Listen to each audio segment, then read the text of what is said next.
Since I was first elected, I've received thousands of emails and letters about climate change, about animal extinction, air pollution and rising sea levels. But the most heartbreaking letters I receive, and I'm sure I speak for many of my colleagues, are the ones from school children. It's the topic that children write to me about most often, and I've had letters from children as young as 5, and I'm just going to quote a couple. Lila, who is 8, wrote to me in February, "I am worried about higher sea levels, hurricanes and animals becoming extinct. We have written a list of things we can do to help. My sister is vegetarian and I do not eat red meat anymore. My family are giving money to a reforestation programme." And Jada from St James Hatcham Primary School, who wrote to me in July, "I have an idea to save the planet. People need to stop using plastic. They should use paper instead and recycle. Maybe we could plant more trees and we'll have more oxygen as well." And with the help of a teacher, Chamiaka, who is just 5, wrote to me about flooding. "I feel sad when I see floods and when people lose their houses. How can you help them?" We are all terrified about the future of the planet, but its children and future generations will pay the price if we continue on this track.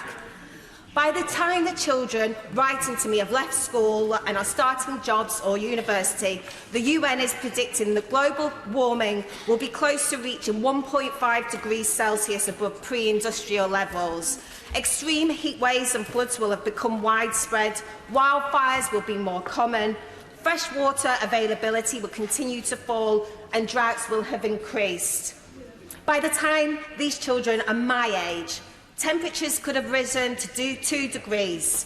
Melting ice caps, warming seas and deforestation could trigger a hothouse state, meaning human actions will no longer have any impact on rising global temperatures. By the time these children have retired and potentially have grandchildren of their own to worry about, the global temperature could be close to 4 degrees above pre-industrial levels. 2/3 of the world's glaciers will have melted, increasing sea levels and drying up rivers across the world. Heat waves will be intolerable and deserts will have stretched into much of Europe. The world's population will be close to 11 billion and entire nations will be uninhabitable, triggering a migrant crisis on a scale we can barely apprehend. The environment must be at the heart of economic and industrial policies, and a Labour government would drastically reduce greenhouse gases by investing in new green industries and technologies. Not only would this create thousands of new green jobs, but it would also reduce our carbon country's footprint. Now, I want to end by saying something I've noticed about their letters that I get from the children, which usually have one thing in common. They are hopeful. They suggest ways we can make a difference, and they tell me about the changes they are making themselves.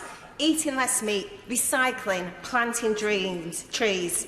The actions of individuals must be matched with bold actions from government. We cannot let this generation down. The time to act is now.